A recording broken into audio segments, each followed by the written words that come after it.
Tenemos al número 1, a Andrés Sarmiento, que es el CEO y fundador de Solo Turismo, y que tenemos con él una columna para hablar sobre turismo deportivo. Hoy vamos a viajar por Chile, Noruega, España y Francia. Andrés, bienvenido, ¿cómo estás? Hola, buen día, Julia, Ramiro, bien, bien, ¿y ustedes cómo están? Muy bien, muy Bien, bien, bien. estamos muy bien aquí, ansiosos por hacer este recorrido con vos, Andrés. Y sin más preámbulos, vamos a empezar. El turismo deportivo de montaña y bueno, vamos a empezar por tu país natal, si te parece. Bueno, ningún problema. Quiero dar un datito con el Everest. Sí, ¿Ustedes saben que son más de 10 toneladas de basura que quedan todos los años en el Everest? Y hay un grupo de, bueno, después de que ocurre todo esto, en este caso la oficina de turismo o en este caso el departamento de turismo de Nepal genera una excursión con montañistas para limpiar la basura. De hecho, es súper llamativo cuando ellos entregan las cifras, no sé, 11 toneladas de basura y 4 cadáveres. Lo pueden leer en diferentes medios, porque es uno de los grandes problemas que tiene, en este caso, este lugar, el Everest, la gran cantidad de basura. Y también hay programas de voluntariado para ir a limpiar el Everest. Se los dejo ahí, era como mi aporte que quería dar, ya que, pero la información que entregaron ustedes es súper completa. perfecto, bueno, muchas gracias. También viene a colación de lo que hablábamos ayer con Lina Arango, esto del turismo sostenible, de cómo también tenemos que hacernos responsables los y las viajeras. Y bueno, uno de los grandes problemas de los puntos a tratar que hablábamos con Lina ayer era justamente esto, los residuos, la basura y el no cuidado de los y las turistas una vez llegados al destino. Así que bueno, un buen dato y también seguramente lo vamos a traer aquí los voluntariados para limpiar el Everest, a ver quién se anima, quién se prende. Claro, ahí vi a Julia un poco animada, No, algo para nada. animada. No, no, no, no. Déjame, me voy como ayudante a una de esas carreras que habíamos hablado la semana pasada, ¿te acuerdas? Ya, sí, sí me Bueno, acuerdo, eso sí. ahí sí, pero no, aquí no. Mucho frío, me congelo. Alguien, qué increíble, ¿no? Que puedan soportar esas temperaturas tan bajas. Claro, siempre uno le llama la atención. No solamente tienes que tener buena ropa, obvio, sino también tener a ver, no sé si un estado físico, pero sí una capacidad física o un cuerpo porque hay personas que sí resisten el frío. Yo he conocido personas que pueden andar con polera, o no sé cómo ustedes les dicen, Sí, sí. Remera. como estoy yo, libre, polera y short o pantalón corto, en invierno, por ejemplo. Hay personas que sí lo tienen. Y ahora sí, me voy a Chile con San José del Maipo, ¿les parece? Sí. Vamos. Esto es muy interesante para mí. ¿Por qué razón? Lo que ocurre es que hay un programa bastante ambicioso por parte de Chile. No sé, me imagino que no lo han escuchado, pero se anunció el año pasado que es transformar a Santiago como la capital mundial del turismo de montaña. Se empezó a invertir, bueno, se genera este programa público-privado que busca convertir a Santiago en la capital mundial del turismo de montaña. Hay un desafío tremendo tomando en consideración lo que significa trabajar para competir con estos destinos que realmente son un monstruo dentro de la temática. Bueno, este programa es un programa Transforma, por eso les quería hablar de esto. En este caso, participa tanto la Intendencia de la Región Metropolitana, la Subsecretaría de Turismo, el Corfo Metropolitano y algunos municipios, entre ellos San José de Maipo. San José de Maipo tiene la particularidad de tener todo el sector cordillerano de la región metropolitana. Es como un estilo de L, si lo pueden entender un poco el mapa. Entonces San José de Maipo está trabajando en lo que es este proyecto, aparte de intenta ser considerado o más que nada ser avalado o reconocido como un geoparque, pero también está apuntando al turismo deportivo, en este caso el turismo de montaña, que tiene una relación directa a los deportes de montaña. Y esto es interesante, ¿por qué? lo que hablábamos la semana pasada. Nosotros, Argentina, Chile y varios países de Sudamérica, tenemos este cordón montañoso conocido como la Cordillera de los Andes, el cual nos atraviesa, pero muy poco provecho le hemos sacado. Tenemos países, como ustedes comentaban, algunos asiáticos, europeos, que sí le sacan provecho a estos cordones montañosos. Sin embargo, nosotros nos hemos centrado solamente en los centros de esquí. Y ahí viene toda esta proyección de empezar a explotar la gran cantidad de deportes que se pueden realizar dentro de los sectores, en este caso de los territorios cordilleranos y precordilleranos. No sé si ustedes sabían un poco de este plan o programa bastante ambicioso de nuestro país. No, la verdad que no. Cuando decías lo de la capital del turismo de montaña, pensaba en quién eran los principales competidores, porque me imagino, como decías vos, que hay grandes potencias, grandes lugares que están disputando el lugar. ¿Quiénes son esos grandes competidores? Hoy, mira, tenemos varios. Hablemos de países, más o menos para entender. Tenemos un país como Andorra, pequeño, pero que el turismo se centra en lo que es turismo de montaña, ya que está en medio ahí de los Pirineos. Tenemos Finlandia, Suecia, Noruega, que aprovechan también todo esto. Tenemos España, Francia. De hecho, quiero acercarme un poco a esta importancia que tiene Nepal también, pero la verdad es que Nepal no ha explotado mucho el turismo deportivo como algo a mayor nivel. Sin embargo, tenemos competencia, y ese es un tema de cómo nosotros partimos desde cero prácticamente para poder competir con estos destinos y de cierta manera, en un plazo de aquí a 10 años aproximadamente, catapultarnos, o más que nada apoderarnos de este número uno del turismo de montaña. Recordemos que el turismo de montaña, cuando nosotros revisamos algunas definiciones de expertos, siempre apuntan que sería el andinismo, la aventura y el deportivo. En el fondo eso es lo que incluye el turismo de montaña, y así también lo entiende nuestro país. En este caso Chile lo entiende, que se tiene que desarrollar el andinismo, se tiene que desarrollar de manera paralela todos los deportes extremos, y sumado a esto todos los deportes de montaña. Entonces, en estas tres áreas se va a apuntar el trabajo en los siguientes años. Ya se han realizado talleres, capacitaciones, etcétera. Pero es una buena idea, es verdad, es una buena idea, es bastante ambiciosa.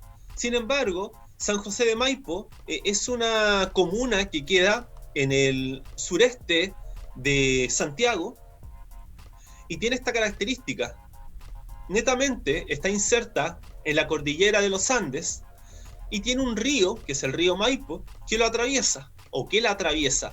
Y durante muchos años se ha transformado en el destino de la región metropolitana, número uno en el turismo aventura. Entonces, ahora quiere empezar a aprovechar este programa para poder diversificar aún más su oferta turística. Turismo deportivo está ingresando con fuerza. Yo tengo la suerte de haber participado y de participar actualmente en este proyecto. De hecho, la Universidad Tecnológica Metropolitana es la parte académica que forma parte en esta mesa de trabajo, y realizamos un taller introductorio donde abarcábamos el geoturismo, el turismo aventura y el turismo deportivo, porque es importante que cuando uno quiere llegar a un objetivo tan ambicioso, tienes que educar también, o si no es una mesa coja. Podemos traer cientos de eventos deportivos, pero no educamos a los residentes o a los actores que tienen una relación directa al turismo, y lamentablemente nos encontramos con algunas sorpresas, como cuál, que no supieron aprovechar todo este desarrollo, todos estos eventos deportivos o todo este trabajo que se está realizando. Entonces hay un desafío tremendo. San José de Maipo, como les comentaba, tiene mucho deporte extremo, principalmente rafting, principalmente del punto de vista del parapente. Son como los productos, en este caso productos turísticos estrellas, cuando hablamos de rutas. Sin embargo, también mucho senderismo está asociado. No son muchas las competencias deportivas. Uno que otro torneo de descenso, en este caso de rafting, uno que otro torneo de trial, por ejemplo, pero va hacia allá, a un desarrollo en torno a este turismo de montaña que también incluye el turismo deportivo. Como les comentaba, San José de Maipo es un municipio pequeño, no sé si por ahí estamos... Quiero centrarme en algo en específico en San José de Maipo. Sí. San José de Maipo durante muchos años, fue catalogado solamente como el patio trasero de Santiago, o sea, íbamos por el día. Entonces, este proyecto apunta a que ya no sea solamente por el día, sino también sea por un fin de semana y varios días. Y a pesar de tener, miren lo que estoy diciendo, a pesar de contar con estas zonas cordilleranas, es muy poco provecho que le ha sacado hasta el momento con el turismo de montaña. Por eso me quise centrar en esto con San José de Maipo, de cómo también un territorio puede apuntar a transformarse en un destino de turismo de montaña, porque tienes todos los atractivos, en este caso turísticos naturales, pero te faltaba la gestión. Totalmente. Y para eso hay que trabajar. No sé qué opinan ustedes, Ramiro y Julia. Totalmente, es como lo hablábamos en la columna pasada, o sea, tienen todas las herramientas, tienen todo, bueno, aquí como decíamos, tenemos la cordillera de los Andes, tienen la cordillera de los Andes los y las argentinas, los y las chilenas, es cuestión de empezar a explotarla en el buen sentido, y bueno, una de las grandes propuestas es la que nos estabas contando vos. Te quería hacer una pregunta chiquita antes de que pasemos a Noruega. ¿Sí? Que decías que había pocos torneos de competición, más allá de los escenarios para realizar el turismo deportivo y el turismo deportivo de montaña. ¿Cómo es la demanda de los y las chilenas en relación a esto? ¿Practican turismo de montaña? ¿Ven que no hay mucha oferta en Chile? ¿Van a realizarlo en otro lado? ¿O están en ese juego de oferta y demanda? Como hay poca... tal vez como hay poca oferta, la demanda se retrae un poco. ¿Cómo es cómo funciona hacia adentro? Mira, es muy interesante ese fenómeno que se produce.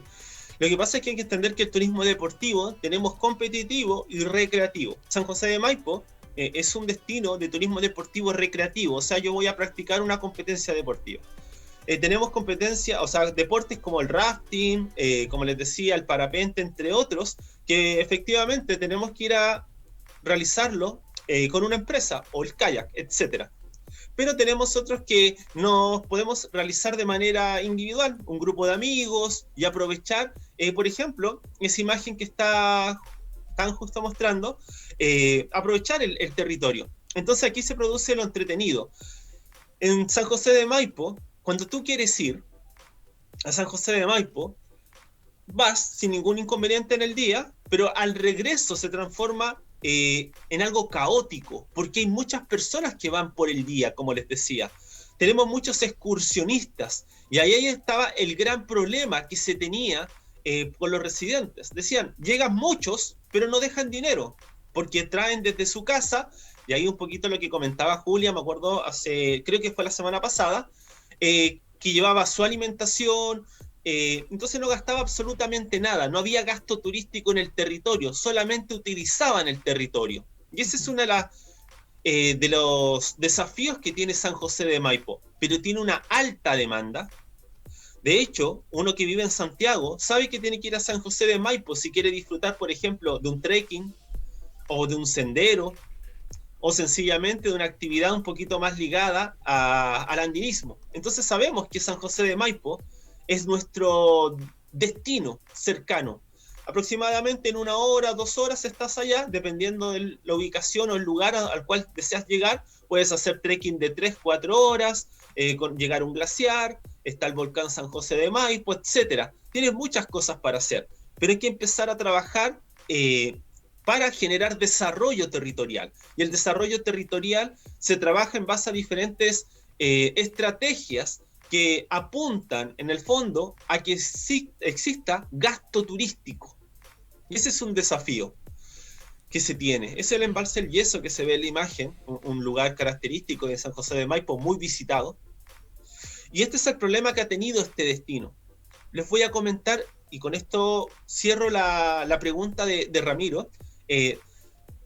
Una de las cosas que más ha luchado la gente de San José de Maipo con sus asociaciones locales, en este caso de turismo, es que muchas empresas de Santiago salen de los hoteles, llevan los turistas, visitan los lugares y después los regresan a los hoteles, pero nunca gastan ni un peso en San José de Maipo, porque por ejemplo la alimentación la llevan ya desde Santiago.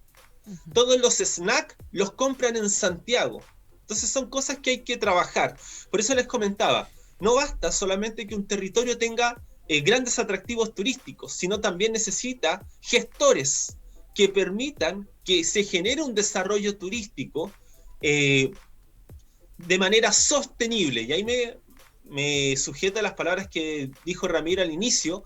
Este desarrollo sostenible, ustedes saben, a través de los 3 ejes, sociocultural, económico y medioambiental, pero eso no se está dando ahora. Mucha basura, ocurre lo mismo, entre otras cosas. Por eso quise traer como ejemplo San José de Maipo, porque es un territorio que tiene un plan muy ambicioso, y ahora lo vamos a comparar con otros 2 lugares, donde uno se va a hacer la pregunta, con lo que yo estoy comentando, ¿cómo puede llegar a competir en un corto plazo con estos monstruos del turismo de montaña? ¿Cuáles serían los otros 2 monstruos que vamos a ver hoy? El primero es Noruega como país. Noruega es un país que está en el continente europeo, es un país escandinavo, así se conoce, por la península escandinava. La gracia de Noruega es que fue bastante bendecida desde el punto de vista de la naturaleza. Tiene grandes montañas, muchos glaciares, tiene fiordos que a la vista se transforman en un lugar ideal para ir a vacacionar. No tiene mucha población, cerca de 5 millones, un poquito más de habitantes, y a pesar de que la mayoría de las personas tiende a relacionar a Noruega del punto de vista de la naturaleza, en este caso del ecoturismo, y por otro lado, el punto de vista cultural, por esta rica historia vikinga que tiene, a pesar de eso, el turismo deportivo ha logrado tener un espacio dentro de este país. De hecho, es una de las modalidades turísticas que más son aprovechadas dentro del territorio, que más generan impacto positivo desde el punto de vista económico, Ramiro y Julia.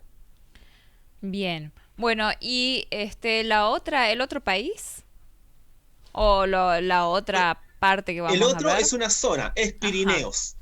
Y eso es lo que vamos a revisar con profundidad en Noruega. Aprovecho de continuar porque son 2 monstruos, insisto, y cuando hablo de Pirineos quiero centrarme en España, en Andorra y en Francia. Pasa que no lo podemos comparar con San José del Maipo porque es un lugar pequeño en comparación de 2 países, de un país y de una cadena, de varios países.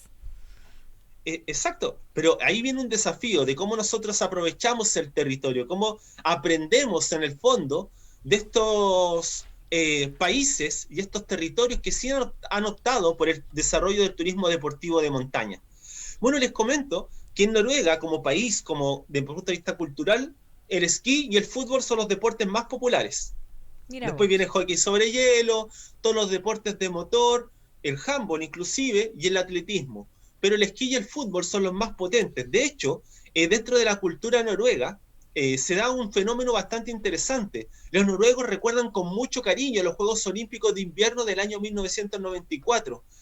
Y llegó a tal nivel este cariño que le tienen esos Juegos Olímpicos de Invierno que crearon un museo para recordar esos deportistas destacados que compitieron en ese año, en el año 1994. A pesar de eso, también tiene otros Juegos Olímpicos de Invierno en el año 1952, los cuales no son tan recordados, que fueron en la capital.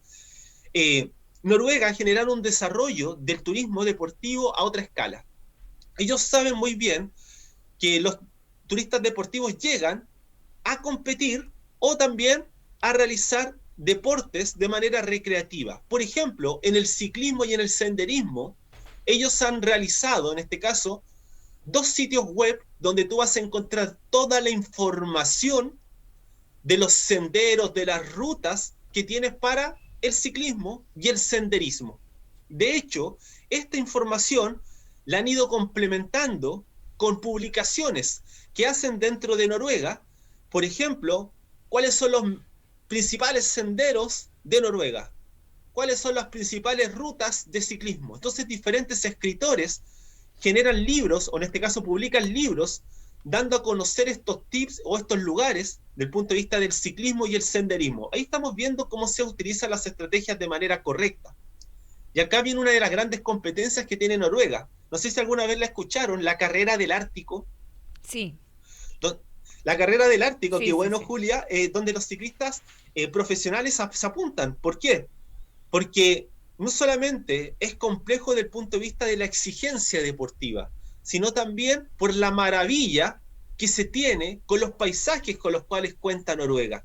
Es una de las carreras más reconocidas a nivel mundial, pero también tiene otro tipo de deportes, la pesca recreativa, las excursiones por glaciares, los kayaks, por ejemplo, el montañismo y las escaladas también son deportes que puedes practicar y se ha dedicado Noruega en potenciar. El rafting. Aquí hay un deporte, en este caso, algunos dicen que no es un deporte, otros dicen que es un deporte, allá por lo menos hablan de deporte la mayoría de los autores, que es el trineo con perros. Algo polémico por la situación actual que tenemos en el mundo. Muchas personas piensan que es un maltrato y otros dicen no, los perros no son maltratados, pero independiente de eso, Noruega todavía sigue promocionando el trineo con perros. De hecho, se hacen competencias de trineos con perros. Y hay datos. Noruega, como está muy cercana al Polo Norte, tiene días en la parte del año muy largos y en otras muy cortos. Si tú quieres ir en invierno a Noruega, lo más seguro es que tengas escasas horas de día. Por ende, te hacen exigencias como por ejemplo contar con tus propias linternas, entre otras cosas. Noruega es un país, insisto, que es un ejemplo a seguir. Sí, Y y tenemos también, que ver, dime, Andrés, Julia. es catalogado como uno de los países en donde tiene la gente más feliz Exacto, se da mucho, ¿sabes qué? por La otra sus vez leí un escasas artículo bastante horas de interesante. trabajo y sus amplias horas de descanso. Entonces eso permite que la gente pueda salir a recorrer diferentes lugares, hacer diferentes actividades recreativas. Y eso hace que las personas se enfermen menos y bueno, y por ende también sean mucho más felices según lo que indican algunos medios. Exacto, buen punto ese. Por ejemplo, en Chile se trabajan 45 horas semanales. Estamos hablando de horarios de 10 horas diarias de trabajo, con una hora de colación, le decimos acá, o de merienda, o de almuerzo. O sea, finalmente son 9 horas más una hora de colación, estás 10 horas en tu trabajo. Entonces tienes muy poco tiempo para hacer actividades deportivas o recreativas, como lo dices tú, Julia. Y hay algunos países como Noruega han optado por otra estrategia, menos horas de trabajo, pero también eso genera un impacto positivo dentro del territorio. Y así también aparecen estos grandes eventos. Ahí tenemos los trineos, veo en la imagen. Tenemos muchos eventos que hace Noruega. Por ejemplo, está la Maratón del Sol de Medianoche en Tromsø. No sé si alguna vez escucharon esa maratón, que No, tiene la característica de que en la medianoche todavía tienes luz solar. no, primera vez. Impresionante, no, no la conocíamos. Ahí hay un dato interesante, esta maratón, para si quieren vivir algo distinto, ya saben, Noruega. Hay maratones también en medio de la nieve, que no solamente del punto de vista, en este caso de la época de invierno, sino también en el verano aprovecha mucho Noruega. De hecho, en la maratón de Spitsbergen, así se llama, dan una recomendación bastante particular. Y aquí ya no sé si qué les parece a ustedes esta recomendación, si los convence o no los convence en acudir. Te indican qué tienes que hacer en caso de encontrarte con un oso polar durante el recorrido. Bueno, Y las o sea, ya te van anunciando. tenemos antecedentes de que esas indicaciones han resultado positivas. Exacto. Eso es bueno, porque a pesar de eso te puedes encontrar. La naturaleza tú no la controlas. Entonces de repente te puedes ver frente a frente con un oso polar y puedes correr, te persigue, lamentablemente hasta ahí llegas, pero ellos te dan todas las recomendaciones que son necesarias. Para Bueno, sobrevivir cultura, a un oso polar. exacto, imagínate, para ella es tan normal como para nosotros a lo mejor ver otro animal. Pero, pero uno que no tiene esa cultura, claramente te puedes asustar y actuar de manera errónea, y como actuaste, finalmente te transformas en una presa fácil. Tenemos muchas competencias que tienen que ver con el punto de vista del trial, por ejemplo, dentro de Noruega, pero con diferentes dificultades, y aquí me quiero centrar. Tenemos, por ejemplo, tanto bicicross y motocross, como también a través de este estilo de maratones, pero con diferentes escenarios. El mismo escenario se aprovecha muchas veces cuando está nevado y cuando no hay nieve. Entonces aprovechan mucho el territorio desde el punto de vista de esto, para el desarrollo del turismo deportivo. Hay competencias de esquí, pero para aburrirse. Hay una maratón que es muy conocida, la de Oslo, que también tiene sus características. Y puede ser, una, es el frío, no el frío que comentó al principio Julia con el Everest. Sin embargo, pero también se transforma en algo entretenido que de cierta manera enriquece tu experiencia. Entonces tenemos un desarrollo turístico en Noruega, donde no solamente te dedicas a crear oferta turística desde el punto de vista de los eventos deportivos, sino también te dedicas a generar estos sitios web con toda la información de los deportes para que tú puedas también ir de manera independiente, de manera solitaria o con el grupo de amigos, pero ir a disfrutar todo lo que tiene para ciertos deportes en Noruega. También tiene publicaciones, se ha dedicado a generar publicaciones, como les decía, estos tipos de libros que permiten finalmente conocer el territorio, y ahí tú vas leyendo y dependiendo de, en este caso del escritor, uno se va enganchando un poco con el lugar, con el sitio, hasta que finalmente toma la decisión y lo visitas. Entonces, todo este trabajo que hace Noruega en pro del turismo deportivo le ha dado frutos.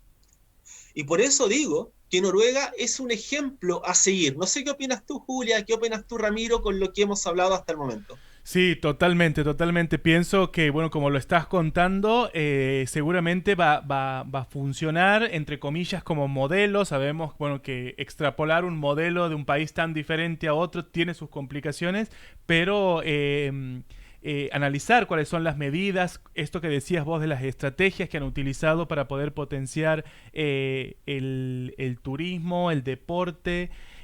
Bueno, también teniendo en cuenta lo que decía al principio, de dos lugares tan distintos.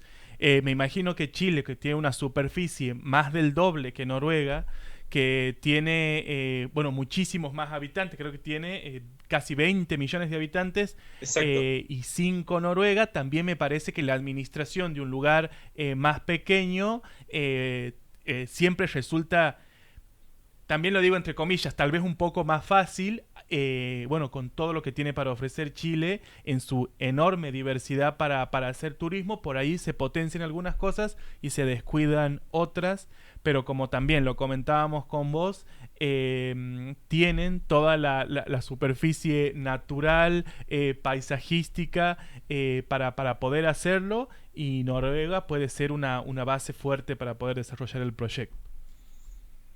Claro, así es. Muchas veces dicen que a menor territorio mucho más fácil es la gestión, tomando en consideración cuando hablamos de administración desde el punto de vista de una nación, de un país. Hay un desafío, hay un desafío. Por eso este proyecto en Chile se tomó desde el punto de vista de la región metropolitana, un territorio más pequeño, pero ahí se están apuntando un poco de cómo llegar a transformarse en la capital mundial del turismo de montaña. Y así tenemos ejemplos que podríamos seguir rescatando de Noruega, pero la verdad es que ahora está la invitación para que ustedes lean, para que ustedes se den cuenta de esta oferta eterna que tiene en torno al turismo deportivo de montaña, inclusive el turismo deportivo en general, el país escandinavo, que tiene como capital Oslo, y todo esto que te permite disfrutar. De hecho, tiene estrategias muy interesantes, y aquí les voy a comentar la última y les cierro. Por ejemplo, en los lugares donde tú puedes realizar esquí en Noruega, que no le di mucha importancia, porque nos vamos a centrar principalmente en el esquí ahí con los Pirineos, pero lugares donde tú puedes hacer esquí, ya sea de fondo o de descenso. De fondo son estas travesías largas que tú haces, y de descenso es cuando hay una pendiente, más o menos, para ir diferenciando. Como los niños usualmente no pueden realizar, se hacen muchos talleres, y cosa que no he visto en centros de esquí que he visitado. Por ejemplo, talleres de hockey sobre hielo, de otro tipo de talleres deportivos para niños, que en este caso los mismos centros de esquí tienen a disposición para que así los padres, de manera paralela, estén disfrutando del esquí de manera más cómoda. Son pequeñas cosas que sí marcan una diferencia, y que al momento de escoger un lugar al cual tú vas a ir, puede marcar una diferencia. No sé qué opinas tú, Julia o Ramiro, de pequeño dato que le estoy dando. Sí, es importante por el hecho de que muchas veces uno cuando sale a vacacionar sale con sus hijos, sus hijas, y es importante que ellos también tengan un espacio y puedan aprender y puedan disfrutar. Si no, no tendría gracia si es que solamente disfrutan los adultos. Perfecto. Así mismo es. Lo que pasa es que muchas veces nos centramos pensando que todos van a disfrutar. No, pero también vienen las familias, y las familias vienen con niños, y a lo mejor el papá puede pensar que es muy peligroso el esquí, entonces no vayamos para allá. ¿Cómo se te ocurre que vayamos a un centro invernal, en este caso un centro de esquí? Es muy peligroso, pero cuando empiezas a encontrarte con estas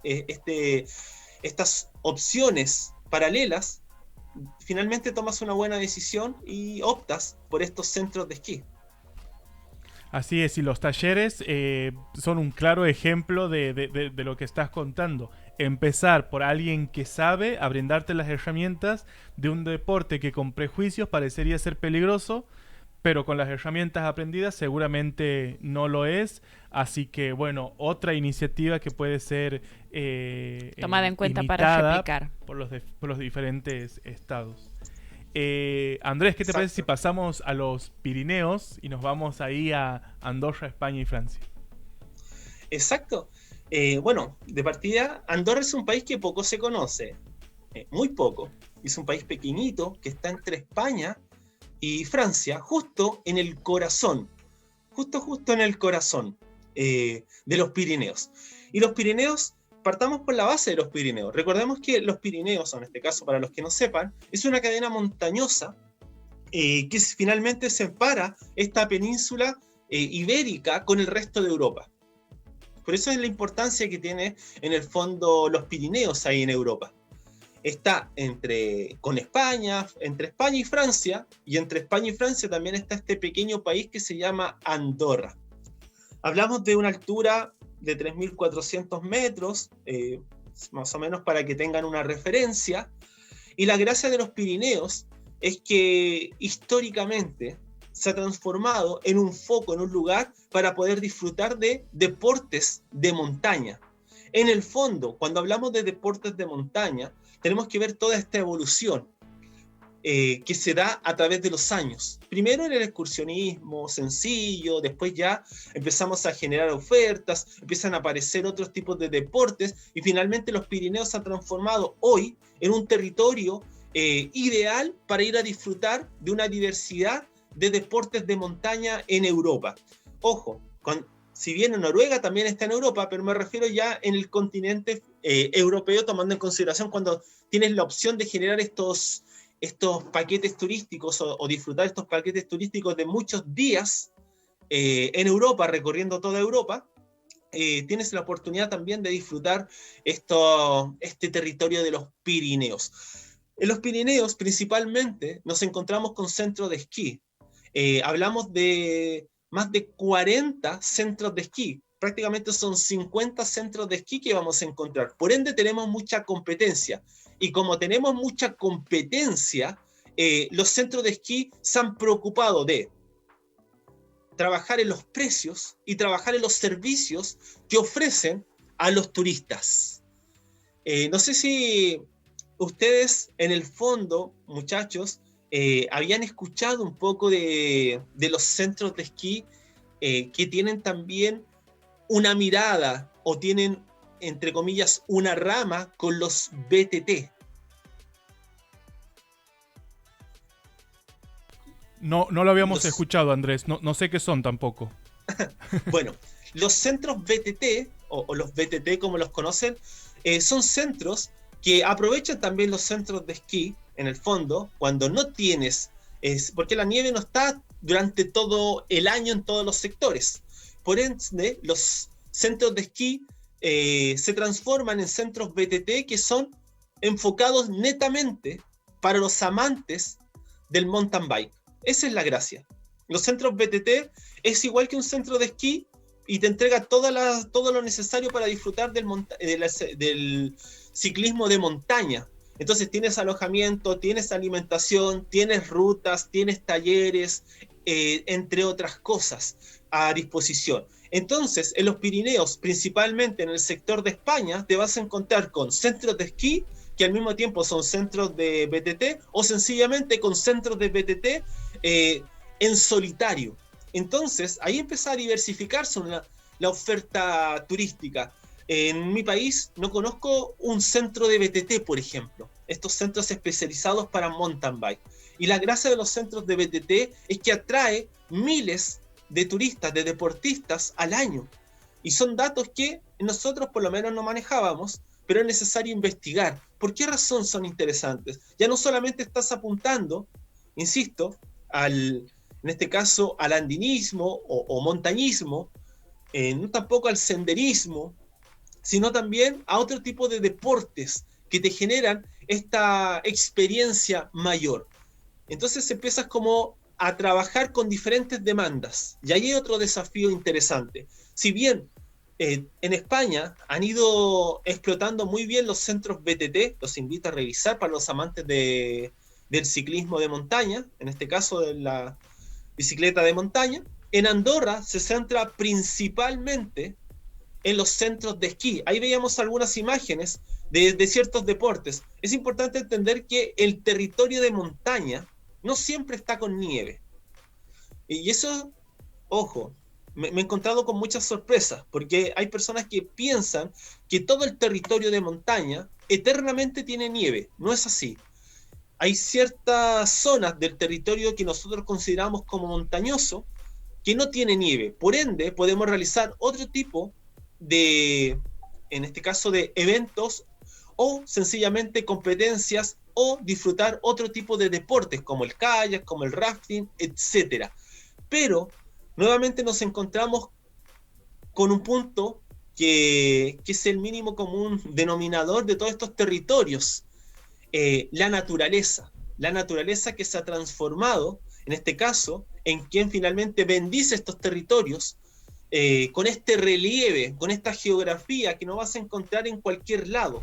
Por eso es necesario que esta geografía o estos atractivos turísticos naturales encuentren un buen partner del punto de vista de la gestión para poder desarrollar, en este caso, un correcto turismo deportivo de montaña, Julia y Ramiro. Andrés, te quería hacer una pregunta, me parece ¿Sí? súper interesante esto de los BBT, que no los conocía, que lo estoy descubriendo con vos.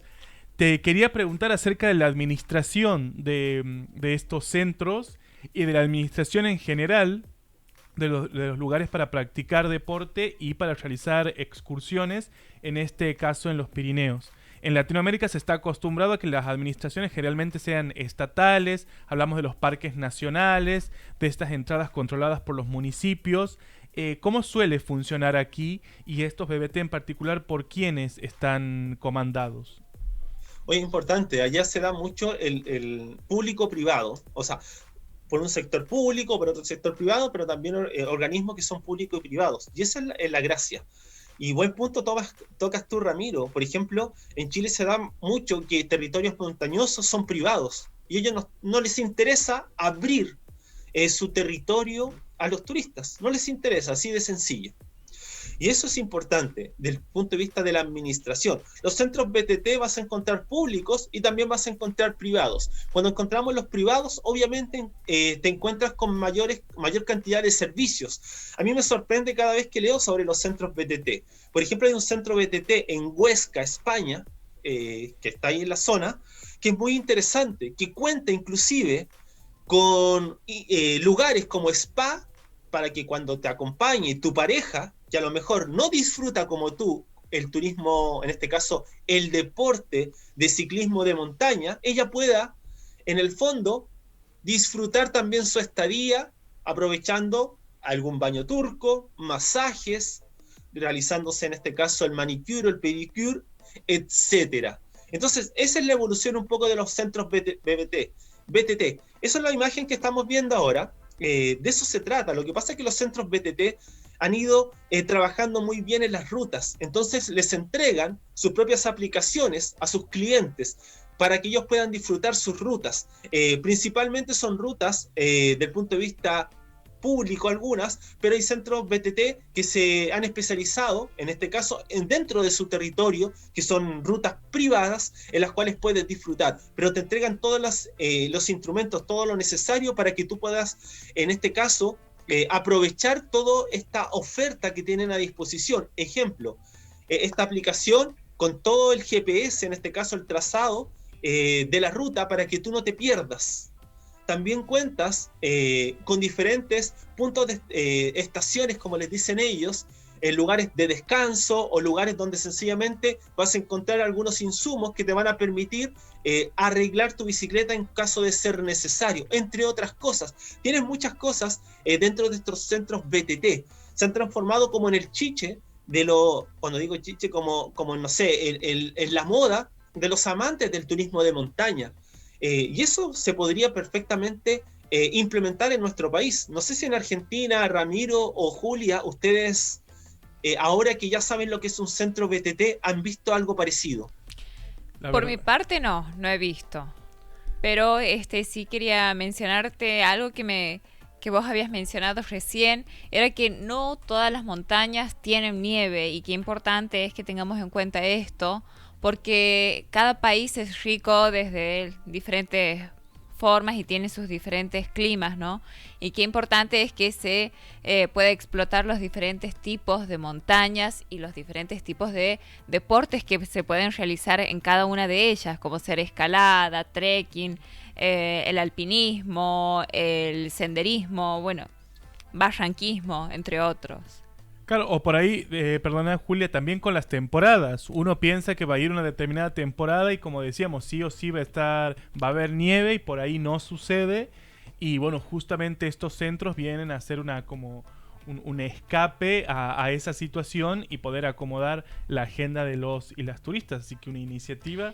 Y para toda tremenda. La familia, ¿verdad? Porque Así como es. vos mencionabas, Andrés, también las mujeres, los niños pueden ir teniendo su lugar, su espacio y sus actividades recreativas en cada uno de los centros. Está muy bueno que se piense así.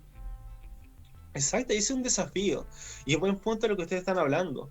Aquí se da mucho en Chile. De repente llegan los brasileños y piensan que van a tener nieve todo el año, y no es así. Los centros de esquí cada vez tienen menos nieve, por ejemplo, en la región metropolitana. Es por esa razón que se ha optado de cómo aprovechamos el territorio de montaña durante todo el año, a través de este desarrollo del turismo deportivo de montaña.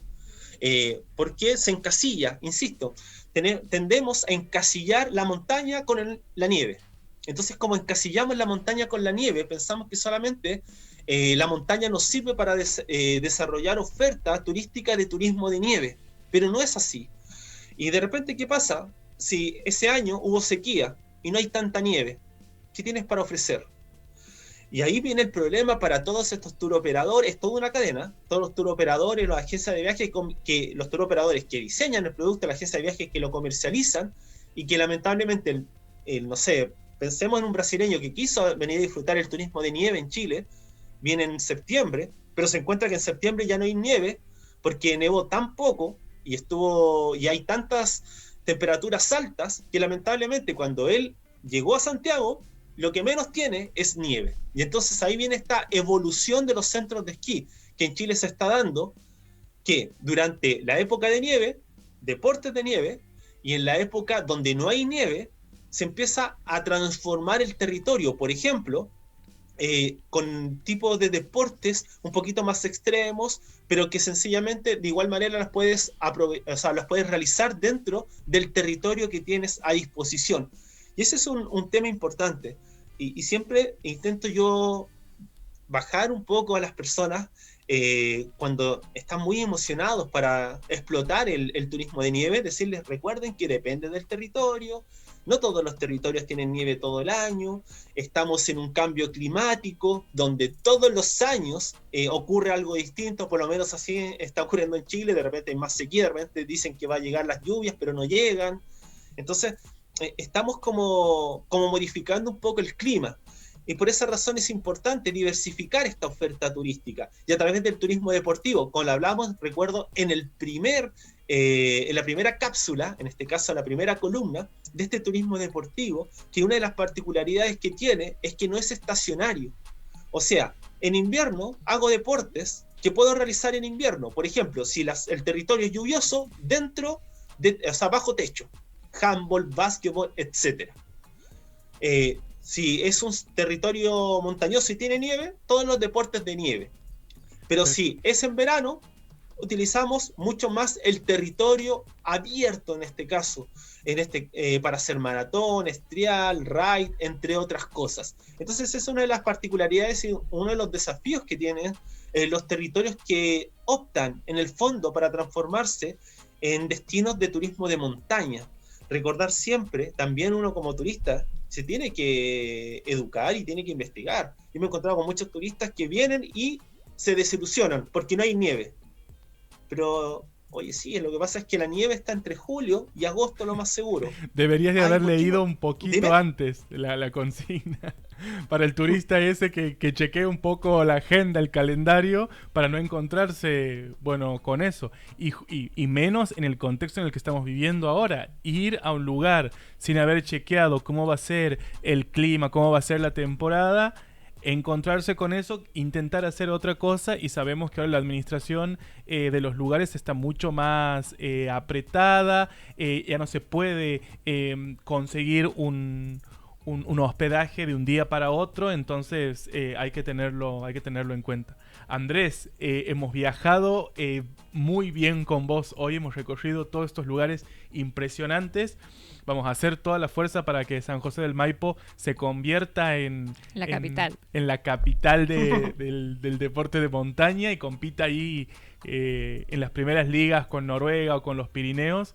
Así que súper bacán la propuesta, como dicen ustedes los chilenos. Qué bueno que le haya gustado, pero hay un desafío. Yo creo que Argentina tiene mucho. Nosotros deberíamos unir fuerzas. Creo que yo sigo pensando, yo siempre digo, Chile con Argentina debiese unir fuerzas. Debiese unir fuerzas con muchas cosas. Por ejemplo, en turismo deportivo yo genero muchas giras deportivas y tengo ahí mis aliados en Mendoza y ahora tengo un aliado en Santiago del Estero y llevo muchos clubes deportivos para allá. Y eso deberíamos aprovechar nosotros. Chile con Argentina, esta cercanía, y también a lo mejor generar proyectos en conjunto. ¿Por qué no? ¿Por qué no este trabajo que hacen en los Pirineos, tanto Francia con España y Andorra, que se potencian, por qué no hacerlos también Chile-Argentina? Bueno, son preguntas que uno finalmente se hace, pero tampoco pasan por sus manos, en el fondo. Pero estamos seguros de que con el tiempo van a surgir nuevos procesos y quizás se pueda llegar a dar. Es todo tener en mente y después poder ir plasmando y haciendo que esos proyectos puedan ir quedando en la realidad, ejecutándose, desarrollándose. Pero todo empieza como una idea, como una sugerencia. Y como vos dices, empezar a pensar en conjunto y a trabajar en forma articulada. Muchísimas gracias, Andrés, por tu tiempo y gracias por llevarnos a hacer deporte por diferentes lugares, porque yo siento que hago deporte cada vez que tengo la columna con vos. Esa es la idea. Yo creo que el desafío va a ser el Everest. A ver si en algún momento Julia se anima en disfrutar del Everest. No. Debe ser una experiencia única. Yo por lo menos debo reconocer, no lo haría. Tengo mucho todavía que hacer. Yo creo que es para otras personas. Hay personas que se preparan todo un año y hay que tener, la verdad es que un poder mental también muy potente, como ustedes dicen, pero hay cosas que podemos hacer. Nosotros te acompañamos desde aquí, desde todo el equipo de 360.travel. Te vamos a motivar si es que vos yo me prendo, me pongo ahí el... Mira, Ramiro de inmediato. Sí, mira vos. El oxígeno suplementario y le mandamos a donde lleguemos. Bueno, de aquí los así motivamos. Así mismo. Bueno, nos reencontramos la próxima semana, Andrés. Exacto, muchas gracias Julia, muchas gracias Ramiro, muchas gracias a todos los que escucharon y estamos en comunicación y nos reencontramos la próxima semana.